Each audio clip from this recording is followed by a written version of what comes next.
다음 세대가 희망이다라는 제목을 함께 은혜 나누곤 하는데, 다음 세대만이 아니라 오늘 저와 여러분이 다 희망이 되기 원합니다. 저는 참 행복한 그런 손자였고 행복한 아들이었습니다. 왜 제가 행복하다고 말할 수 있냐면, 저는 참 무서운 할아버지를 뒀지만 그 무서운 할아버지 덕분에 곧바로 길을 가는 그런 법을 배웠고요. 또 참 좋은 할머니 덕분에 사랑이 뭔지를 제가 이렇게 배울 수 있었던 것 같습니다. 사랑이 뭔지를. 저희는 아시는 바대로 할머니가 두 분이라고 그랬잖아요. 큰 할머니, 작은 할머니. 저는 할머니가 다 두 분인 줄 알았어요. 알고 봤더니 한 집에 하나밖에 없더라고요. 저는 두 분이었습니다. 그래도 한 집에 살았습니다. 근데 중요한 게 뭐냐면, 우리 둘째 할머니는, 작은 할머니, 일명 작은 할머니는 제게 큰 사랑의 흔적을 남겨주셨는데, 그게 뭐냐, 할머니는요, 제 몸에 난 고름을 입으로 빨아주셨어요. 입으로. 여러분, 고름만 보면 우리는 조금 고름기만 봐도 막 더럽다고 물러설 텐데, 제 목에 난 큰 종기에 고름을 할머니가 입으로 빨고 또 빨고 또 빨고, 빨고는 침을 뱉고 빨고는 침을 뱉고 하면서 여기에 난 종기를 깨끗하게 낫도록 그렇게 해주셨습니다. 잊을 수가 없는 사랑이었었어요. 그게 제가 고등학교 때 일이거든요. 그래서 제가 더 뚜렷하게 기억하는 거예요. 종기가 크게는, 나중에 할머니가 다 빨고 난 다음에 제가 거기 만져봤잖아요. 그게 구멍이 뻥 뚫릴 정도였었으니까요. 얼마나 많은 종기가 있었겠습니까? 여러분, 아마 부모라도 그렇게 못할 것 같아요. 우리 이쁜 하은이나 하영이가 목에 종기가 났다, 내가 과연 그걸 입으로 빨아줄 수 있겠는가? 빨리빨리 우리 피부과 가보자, 이렇게 했었을지도 모릅니다. 근데 우리 할머니는 입으로 종기를 빨아주셨어요. 전 참 행복한 아들이었던 이유 중에 하나는 뭐냐면, 아버지가 너무너무 엄하셨기 때문에 여전히 할아버지가 가르친 그 은혜대로 그럼에도 불구하고 곧장 갈 수 있는 그런 학생이었습니다. 요즘 같으면 말도 안 되는 일이지만, 여러분, 말이 학교를 12년을 다니잖아요. 그죠? 초등학교 6년, 중학교 3년, 고등학교 3년. 그 12년을 단 한 번도 결석을 한 예가 없습니다. 물론 제가 가정사 때문에, 가정 형편 때문에 학교를 못 간 적은 있었습니다. 초등학교 4학년 때였죠. 3학년 겨울방학부터 초등학교 4학년 거의 여름 방학하기 직전까지는 제가 학교를 다니지 않았었던 그런 기억이 있는데, 또 초등학교를 졸업하기 전에 잠깐 제가 또 가정 형편 때문에 제가 학교를 못 다닌 적이 있었는데, 그 외에는 제가 결석을 한 적이 없습니다. 고등학교를 다니면서도 성남에서 인천까지 하루에 아침에는 2시간, 집에 돌아올 때 2시간 반에서 3시간 가까이 걸리는 그 거리를 단 한 번도 결석한 적이 없었다는 것 자체, 단 지각도 한 번 한 적이 없었습니다. 전철이 문제가 생기기 전에 지각한 적이 없었습니다. 군생활하면서 많은 문제들이 있지만, 군생활하면서도 그래서 언제든지 저는 상사들에게 사랑받고 또 존귀한 자로 그렇게 취급받았던 게, 아버지의 가르침이나 할아버지 가르침, 할머니의 큰 사랑의 은혜들이 아니었을까 생각됩니다. 또 아들로서 엄마에게 너무나도 많은 사랑을 받았죠. 쌀이 떨어져도 내가 뭐 하고 싶다면 다 해주셨던 그런 어머니셨기 때문에, 여러분, 저희 시대 때 과외를 다녔다, 이건 미라클입니다. 기적이에요. 육성예비 내리는 것만 해도 대단한 건데 과외를 저한테 시켜주셨었어요. 그런 어머니, 학습지 원하면 학습지를 시켜주셨고, 전과가 필요하면 전과를 사주셨고, 내가 몸이 약하다고 헬스를 다닌다 그랬더니, 제 세상 중3 때 제가 헬스를 다녔습니다. 그러니 우리 어머님이 얼마나 힘드셨겠어요. 그런데도 불구하고 어머님은 노하신 적이 거의 없었던 것 같아요. 그리고 어머님이 저를 한 대 때려본 적도 없습니다. 어머니가 나를 욕한다, 그런 기억조차도 없어요. 아예 그런 적이 없습니다. 우리는 막 그 인격이 절성해가지고 막 함부로 말하고 함부로 소리 지르고 막 그런 얘들이 있는데, 우리 어머님은 눈에 보이는 천사셨던 것 같습니다. 단 한 번도 그러신 적이 없습니다. 그러니 우리 형제들은요, 싸울 일이 없었죠. 제가 여동생과 싸운 기억이 단 한 번도 없습니다. 누나가 저랑 싸웠다 단 한 번도 없습니다. 근데 제가 형한테 가끔 맞은 적이 있습니다. 한 3년에 한 번 정도. 왜냐? 아버지의 마음을 거스리면 그 보복이 제게 오는 거예요. 아버지의 마음을 불편하게 하면. 그럼 제가 형한테 아주 반죽습니다. 그런 기억이 한두 번 정도 있습니다. 그 외에는 형제들끼리 싸워본 적이 없습니다. 지금도 여전히 형님은 저를 위해서, 동생은 저를 위해서 뭐 더 해주고 싶어서 안달하지, 저한테 단 한 번도 손을 내밀거나 잘했다 못했다 말씀하시지 단 한 번도 없습니다. 그러니 부모님, 할아버지 잘 만난 거, 부모 잘 만난 것도 참 복이었는데, 제가 지금 설교 중에 생각난 건데 형제에게 스토리 없었어요. 형이 동생이 그렇게 좋은, 그래서 저는요 행복한 사람입니다. 여러분 어떻습니까? 여러분의 부모는 어떤 사람이었었고, 여러분 할아버지 할머니는 어떤 사람입니까? 또한 여러분의 자녀는 어떤 자녀들입니까? 여러분 탈무드에 보면요, 샴 쌍둥이가 태어났는데 이 샴 쌍둥이를 갖다가 한 사람이냐 두 사람이냐 판가름을 해야 되는 아주 그냥 기가 막힌 그런 질문이 들어왔습니다. 그럴 때에 여러분이라면 샴 쌍둥이가, 지금 우리가 과학이 발달해서 금방 답을 알 수 있겠습니다만은 그 시대는 평가를 내리기가 결코 쉽지 않은 그런 때였었어요. 머리가 둘인, 몸은 하나인데 머리가 둘인, 말도 안 되는 일이 있잖아요. 여러분이라면 어떻게 하겠습니까? 여러분이 이 샴 쌍둥이를 과연 한 명이냐 두 명이냐를 어떻게 판가름하겠습니까? 아주 랍비는 지혜로웠어요. 한쪽 머리를 갖다 툭 때려보라는 거예요. 그러면 한쪽 머리를 때렸을 때에 한쪽 머리에 아이만 아야 하면 한 사람이고, 두 아이 다 아야, 두 머리 다 아야 하면, 한쪽 머리만 때릴 때 둘이 동시에 아야 하면 한 몸이고, 그렇지 않으면 둘이라는 거예요. 그래서 한 대 톡 쳐맞죠. 그랬더니 머리를 맞은 머리 쪽에서는 아야 하는데 반대쪽에 있는 머리에서는 하하 웃고 있더라는 거예요. 그러니요 샴 쌍둥이 둘이었던 거죠. 여러분, 우리가 부부는 하나고 가족은 하나로 말하는데, 누군가가 아파함을 보면서도 웃고 있다면 그 가족은 하나가 아닌 거죠. 하나가 아닌 거예요. 부모가 혹은 남편이 혹은 자녀가 아픈데도 불구하고, 또 연약한데도 불구하고 그를 바라보면서도 아무런 감정조차 느끼지 못한다면 그 가정은요 하나가 아닌 거죠. 여러분, 오늘 이 시대는요 하나를 갖다가 얼마나 둘로 잘 쪼갭니까? 부모와 자녀 사이를 이격시킨 것들이 얼마나 많이 있습니까? 또 부부와 부부 관계를 갖다 이격시킨 것, 갈라놓는 것들이 얼마나 많이 있습니까? 여러분 한번 뒤돌아보시기 바랍니다. 남편이 주머니가 텅텅 비었을 때에 여보 내가 당신 주머니 채워줄게 라고 하면서 자연스럽게 손을 내밀었던 아내라면 그 사람은 하나일 거예요. 만약에 아내가 여보 내가 너무 힘든데 좀 같이 할 수 있겠어 했을 때에 다가갔다면, 또 그를 힘겨운 것을 들어주고 또 함께 했다면 그 부부는 하나인 거예요. 그런데요 못 본 척, 못 들은 척 했다면 그것은 하나가 아닐 겁니다. 그것이 어찌 그것만이겠습니까? 때론 처가나 때론 본가에 식구들이 힘에 겨워할 때에 만약에 고개를 돌리고 못 들은 척하고 귀를 막았다면 그 가정은요 하나가 아닌 거죠. 오늘 우리 시대는요 주님께서 하셨던 말씀을 우리가 기억해야 되는데, 우리 주님이 뭐라고 말씀하셨습니까? 아버지요 저들이 하나가 되게 해달라고 그렇게 기도하셨잖아요. 어떻게 해요? 아버지, 내가 아버지와 하나였던 것처럼 저들도 하나가 되게 하시옵소서라고 했는데, 우리는 어떻게 돼요? 하나는 고사하고 너는 너 나는 나 라고 하는 그런 모습 속에 살아가지 않습니까? 우리는 그런 연약함이 있습니다. 그럴 때에 오늘 우리는 5월달이 꼭 필요한 것 같아요. 왜 5월달이 필요하느냐? 우리는 그렇게 연약하기 때문에 5월달이란 말이라도, 하다못해 12달 중에 한 번만이라도, 또 1년 365일 중에 하루만이라도 부모를 좀 더 깊이 생각하고 자식을 좀 더 깊이 생각하고, 흔히 말하는 5월 15일 스승의 날인데 랍비 스승을 한 번 더 생각할 수 있는 그런 날들을 우리 가운데 허락하지 않았을까 생각됩니다. 여러분 한번 돌아보시기 바랍니다. 여러분은 과연 어떤 삶을 살고 있습니까? 남편이 하나입니까? 형제가 하나입니까? 여러분 잘하셨습니다.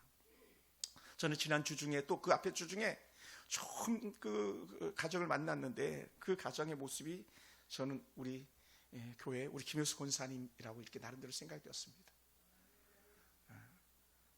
그렇게 정진이 자매가 아파할 때에 같이 울어주고 곁에 있어주고, 그래도 권사님의 큰 작은 믿음이라도 좀 심어주고 싶어가지고 달려갔던, 때로는 성경책을 건네고 십자가의 목걸이를 건네면서까지도 하나님을 붙잡게 했던, 그것이 사랑이었던 거죠. 동생을 향한, 또 동생 부인을 향한 사랑이었다고 생각됩니다. 그런데 그게 어디서 왔는가? 또 가만히 이렇게 묵상을 해봅니다. 그랬더니 그러한 은혜가 뭐 저랑은 자주 식사도 못하고 교제를 못해서 좀 아쉬움이 있습니다만은 우리 김장수 사님 여전히 마찬가지 모습이었다는 거예요. 저는 그것이 참 존경스러운 거예요.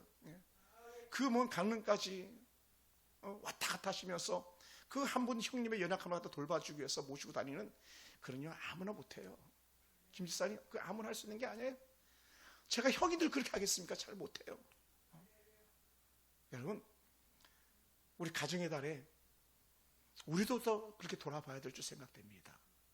저는 5월 달만 되면 막 목사님들을 자식 자랑하는데 막 그냥 귀를 막아야 될 정도로 그렇게 많이 합니다. 막 그 인싸에 올라오는 것들 보면요, 막 정신을 갖다 혼돈할 만큼 그렇게 자식들에게 사랑받고 또 부모 공경에 대한 것들을 받는 거 볼 때에 때로는요 부러움도 앞설 때가 있었습니다. 근데 돌아보면 나는 부모에게 어떻게 했는가 한번 그렇게 다시 한번 생각해 보게 되더라고요. 오늘 우리가 읽은 잠언 27장 23절에는요 잘 살피다라는 그런 단어가 나옵니다. 야다라는 그런 단어입니다.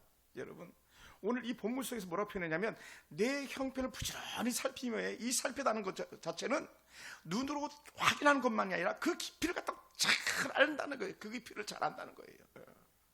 여러분, 가장 잘 아는 관계가 어떤 관계인지 아십니까? 부모 자식 관계가 아니에요. 가장 잘 아는 관계가 그 형제와 형제 관계가 아니에요. 가장 잘 아는 관계는요 부부 관계예요. 왜? 왜냐하면 아담과 하와는 가장 잘 아는 관계였었거든요. 근데 죄가 이 가장 잘 알고 있는 걸 다 가려버렸던 거죠. 아담을 보고 하와를 보고 서로 뭡니까? 책임 추구하기 바쁜 그런 관계를 만들어버렸던 거예요. 그런데 오늘 여기서 양떼 형편을 부지런히 살피면서 이 살피며 여기에 우리는 두 가지가 포함되기를 원합니다. 첫째는 부모가 자녀들을 그렇게 살펴주기 원합니다. 할렐루야, 할렐루야. 또 자식은요 부모를 그렇게 살펴야 되는 거예요. 진자리 마른 자리 가라는 유심이라는 게 그냥 나온 게 아니잖아요. 그 부모의 사랑이 그냥 나온 게 아니에요. 사랑하는 성도 여러분, 여러분은 과연 부모를 어떻게 살피고 있습니까? 지난 5월 8일 부모에게 전화한 사람이 누가 있습니까? 부모를 찾아간 사람이 누가 있습니까? 여러분이 만약 그랬다면 여러분 진짜 효자예요. 찾아가서 어머니 안마해드리면서 엄마 나 때문에 얼마나 수고하고 있었어, 아빠 정말 힘든데 직장생활은 얼마나 힘들었어 하면서 자녀들이 만약에 어깨라도 주물러주면서 돈목들 건네는 거 고사하고 그러기만 했어도 여러분은 정말 좋은 자녀를 둔 그런 부모입니다. 부모를 잘 살피는 자녀, 자녀를 잘 돌보는 그런 부모. 오늘 그 살피다가 여기 있는 거예요. 어떻게? 부부가 남편이 아내가 남편을 잘 아는 것처럼 우리는 그 차원을 넘어서 부모와 자녀 간에, 자녀와 부모 간에 잘 알아가는 그런 은혜가 있기 원합니다. 일반적으로 이 부분을 갖다 얘기할 때는 목자를 향해서 가장 많이 쓰이는 단어 중에 하나이기도 합니다. 여러분, 목자는 양떼를 잘 살펴야 되는 거거든요. 마음이 열리고 함께하고 먹고 마시고 그러니 잠을 자지 않고 지키는 목자의 사명인데, 그것이 어찌 목자들에게만 해당되겠습니까? 오늘 부모들에게 혹은 자녀들에게도 해당되지 않겠습니까? 잘 살펴라. 단순히 눈으로만 보지 말고 깊이 있게 바라봐라. 마음을 봐라. 근데 우리는 어떻습니까? 우리는 아이들 성적만 보지 그 아이들의 아픈 마음을 알지 못할 때가 얼마나 많습니까? 우리는 자녀들이나 부모들의 스케줄만 알지 부모나 자녀들의 형편이 어떤지는 우리는 별 관심이 없는 그런 모습이 아닌가 생각됩니다. 우리는 필요한 걸 사줄 수는 있어도 마음을 주지 않는 그런 악한 세대가 오늘날 이 세대가 아닐까 생각됩니다. 여러분 어떻습니까?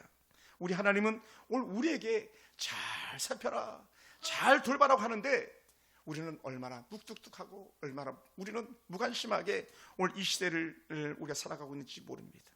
여러분, 하나님은요 그 부모에게 자녀를 맡겼다고 말합니다. 맡긴 것은요 책임을 진다는 거예요.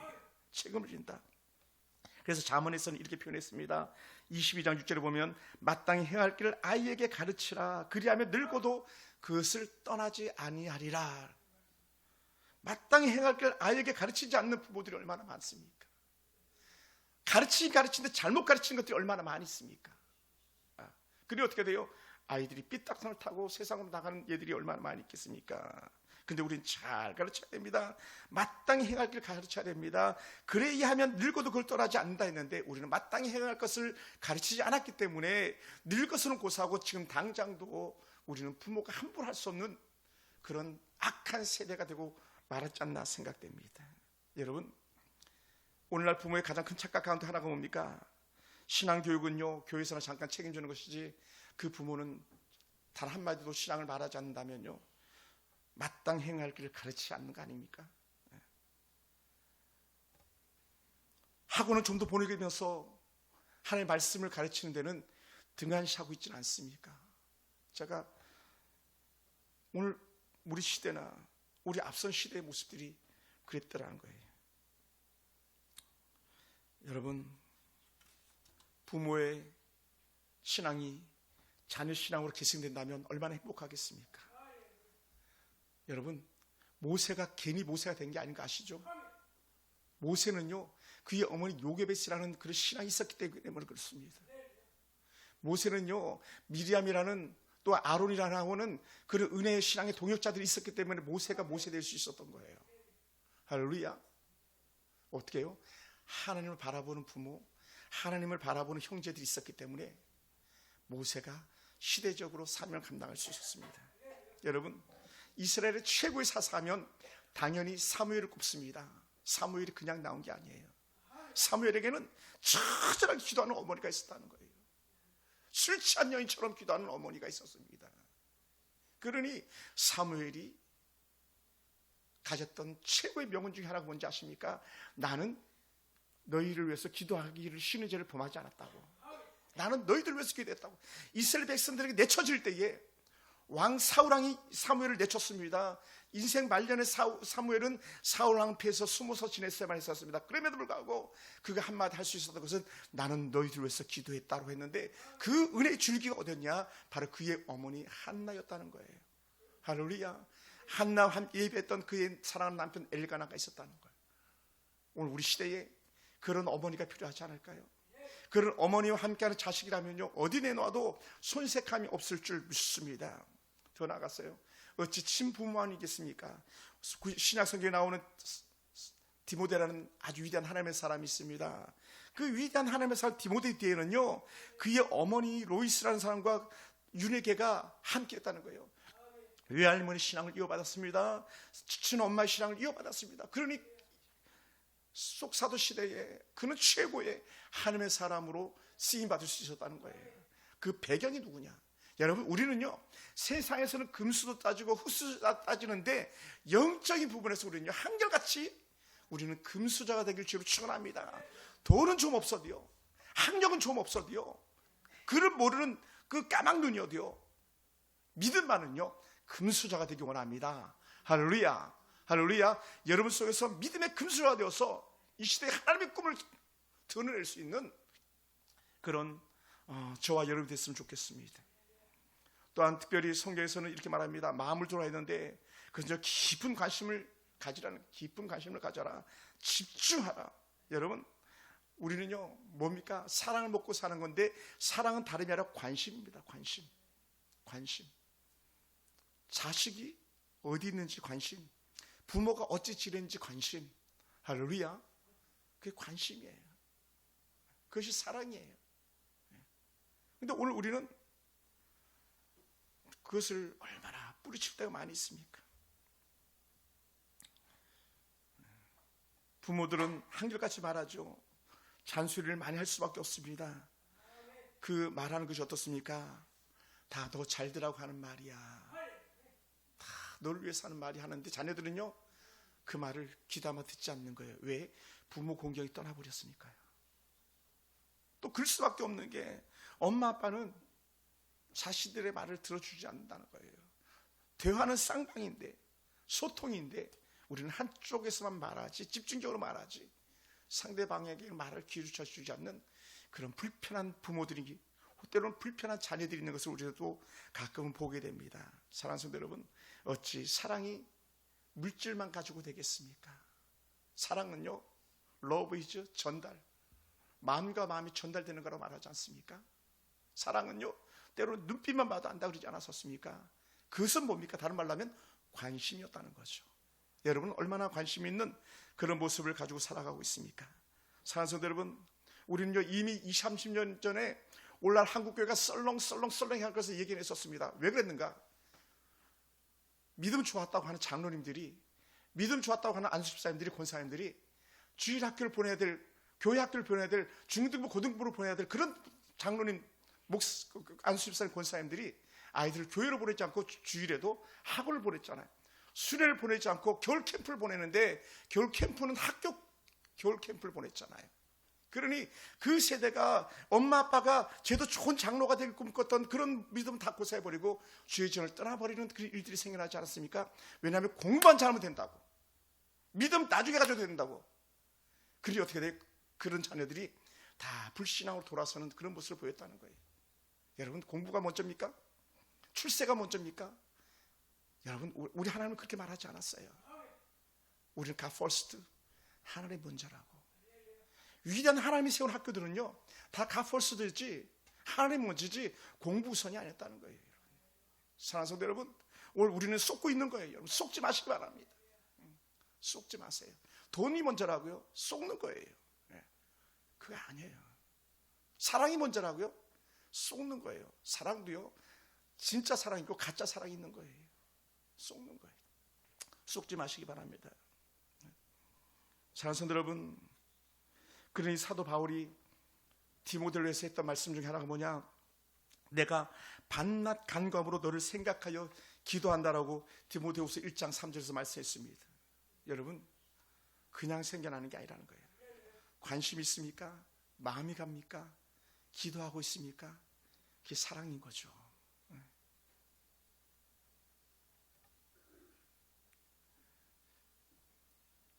하워드 핸디슨이라는 분이 계셨는데, 아주 핸디슨 하면 최고의 그 학자입니다. 그는 이렇게 말했습니다. 한 사람 위대한 교사 뒤에는 언제나 그를 위해 기도하는 한 사람이 있다라고. 위대한 사람 뒤에는 항상 기도하는 사람이 있다. 대통령의 어머니라는 책이, 이렇게 두꺼운 책들이 있습니다. 제 서적이 있는데 그 책에 보면은 대통령의 어머니들 뒤에는요 아주 멋진 기도하는 어머니였다는 거예요. 하나님을 제대로 섬기는 어머니. 사랑하는 성도 여러분, 여러분은 어떤 부모가 되어 있습니까? 여러분은 어떤 자녀들이 되어 있습니까? 여러분, 돈이 최고라고요? 그렇지 않았었어요. 똑똑한 게 최고라고요? 그렇지 않았었어요. 그 모델이 있는데 그 모델이 누구냐면 바로 솔로몬이라는 사람, 킹 솔로몬. 우리가 동경하는, 와, 노래하면 와, 지식하면 와, 과학, 천체과학, 자연과학, 와, 솔로몬. 재판, 지혜, 최고. 근데 이 솔로몬이 가지고 있는 최악이 뭔지 아십니까? 그는요, 물질 때문에 하나님을 등졌던 사람입니다. 자식이 가지고 있는 지식 때문에 하나님을 등졌던 사람입니다. 자식의 그 부유함과 그 수많은 칭송 속에서 그가 처절히 실패한 것이 있는데, 그게 뭐냐? 자녀 교육이었습니다. 자녀 교육. 왜? 그는 성경 어디에도 자기 자식을 직접 가르쳤다는 구절이 단 한 곳도 드러나지 않고 있더라는 거예요.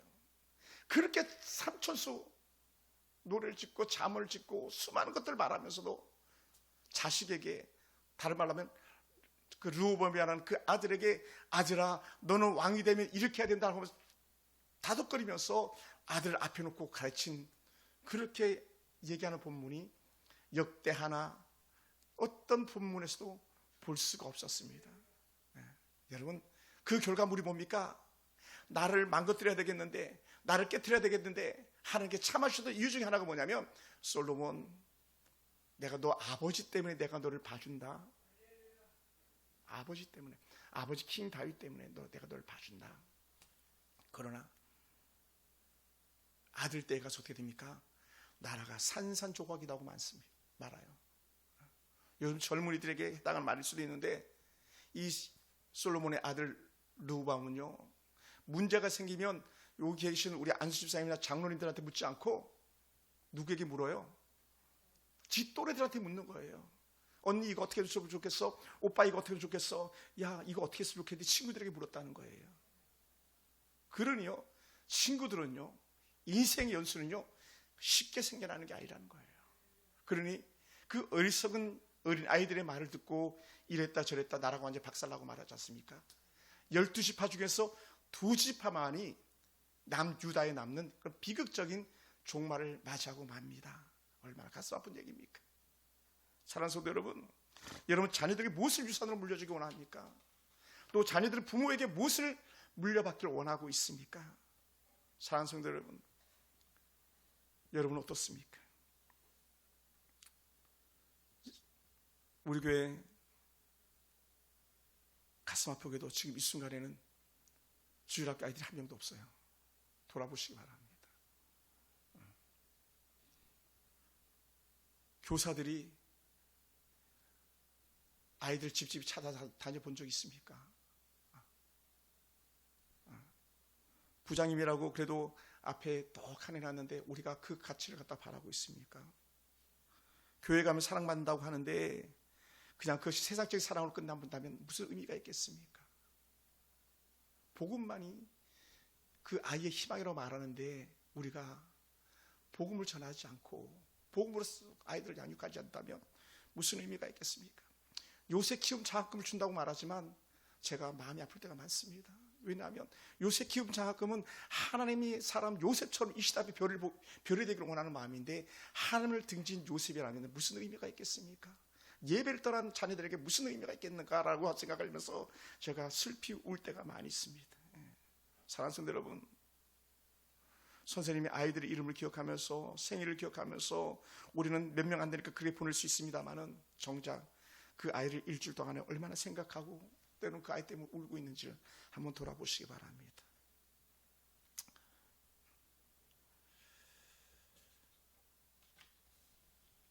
사랑하는 성도 여러분, 예수님은 십자가 달려 죽어가면서까지 그 어머니 마리아를 책임졌던 그런 예수님이셨습니다. 요한에게 내 어머니를 부탁한다 라고. 예수님도 한 여인의 아들로서 그 일을 감당하신 거고요. 요한은 언제든지 마리아를 책임져주는 그런 예수님의 최고의 친구의 모습을 그가 가졌습니다.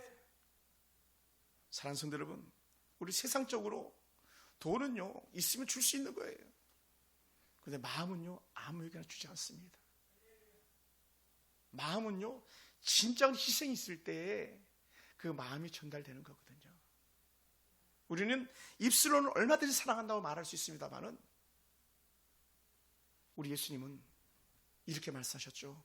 물질이 있는 곳에 내 마음이 있느니라. 여러분, 오늘 우리는 내 시간을 쓰지 않고 사랑한다고, 내 물질을 쓰지 않고 공경한다고, 내 물질을 내 거라고 소유하면서 부부간에가 하나라고, 여러분 큰 착각이죠. 세상 그렇게 만듭니다. 사단은 언제나 우리에게 그렇게 유혹하는 거예요. 그거 주면 안 된다고, 그거 주면 손해보는 거라고. 그렇지 않습니다. 우리 주님께서는 몸 버려 죽으셨다라고 우리가 찬수로도 고백하고 있지 않습니까? 자녀들 위해서 여러분 무엇을 아끼고 있습니까? 또 자녀들 위해서 무엇을 1차적인 순위로 훈계하고 있습니까? 무엇을 가르치고 있습니까? 더 나아가서 부모 공경이라고 말하는데 여러분 자녀들은요 부모 공경에 대해서 어떻게 대하고 있는지 한번 돌아보시기 바랍니다. 우리 엄마는요 너무 멀리 계셔가지고, 우리 아버님은 멀리 계셔가지고, 우리 어머님 이미 천국 계시고. 여러분 부모 공경은요 이런 것 같습니다. 나보다 연장자면 다 부모처럼 선하게 대하는 거예요. 여러분 교회 안에 있는 우리 귀한 권사님, 우리 할머니 집사님들, 저분 한 분을 잘 섬기는 것이 또 다른 부모 공경의 작은 시발점이라 여겨집니다. 여러분의 삶 속에서 그러한 은혜가 있기 원합니다. 다시 하나님 앞으로 다시 10년 내다보면서 우리가 가야 될 길이 있다면 그것은 우리 자녀들에게 복음을 계승하는 것, 우리 부모들이 마지막 여생을 마칠 때까지 하나님 잘 섬겨다 천국 가도록 우리가 그렇게 섬겨드리는 일, 그리고 불신가정의 부모라면 생명을 걸고서라도 그 어떤 막혀있는 담들을 헐어서라도 우리 부모 예수 믿게 해야 된다고 하는 생명 건 결단들이 필요한 줄로 믿습니다. 할렐루야. 저는요 가슴 아픈 거예요. 신앙생활이 취미처럼 여겨지는 이가 있습니까? 절대로 쏘가서는 안 됩니다. 우리 정길이 자매님, 저는 그 사건을 알고 나서 가슴이 아팠던 거예요. 청년 때까지 교회 잘 다녔다고. 청년 때까지 교회 잘 다녔어. 결혼하고는 아웃. 하나님이 너무너무 사랑하시니까 마지막 말년에 이렇게 불러주셨지만, 여러분 그 좋은 은혜의 시간을 갖다가 우리 아이들이 떠난다고 생각해 보시기 바랍니다. 얼마나 가슴 아픈 일이겠습니까? 옛날 우리 선배 목사님들이 이렇게 많이 말했어요. 여자들의 신앙은 시집 가보면 안다고, 남자들의 신앙은 군대 가보면 안다고. 군대 가보면 안다고. 여러분, 오늘 우리들의 신앙이 어떻습니까? 오늘 부모들의 신앙이 어떻습니까? 여러분 최고의 가치를 갖다가 어디에 두고 있는지 한번 돌아보시기 바랍니다. 저는요 이 설교를 하면서 많이 부끄럽습니다.